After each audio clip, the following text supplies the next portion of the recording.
بسم اللہ الرحمن الرحیم۔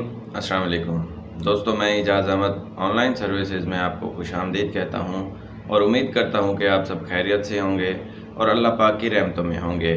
پاکستان میں تعینات سعودی سفیر نواف بن سعید المالکی نے حج و عمرہ کے لیے چین کی ویکسین کو اپنی لسٹ میں شامل کرنے کی یقین دہانی کرائی ہے۔ مکمل تفصیل سے پہلے ہمارے چینل کو سبسکرائب کریں اور بیل آئیکن پریس کریں تاکہ آپ بھی رہیں ہماری ہر خبر سے باخبر۔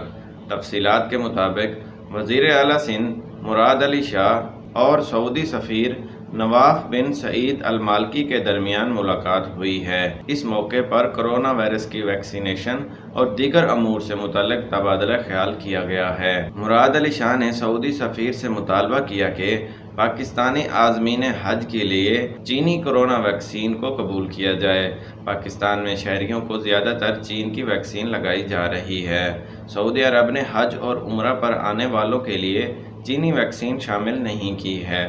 ان کا کہنا تھا کہ چینی ویکسین شامل نہ ہونے سے پاکستانی عوام میں بہت زیادہ مایوسی پائی جاتی ہے۔ وزیر اعلیٰ سندھ نے مزید کہا کہ چین کی ویکسین لگوانے والے عازمین حج کو اجازت دے دی جائے۔ چینی ویکسین عالمی ادارہ صحت WHO سے بھی منظور شدہ ہے۔ سعودی سفیر نے یقین دہانی کرائی ہے کہ چین کی ویکسین کو اپنی لسٹ میں شامل کرائیں گے۔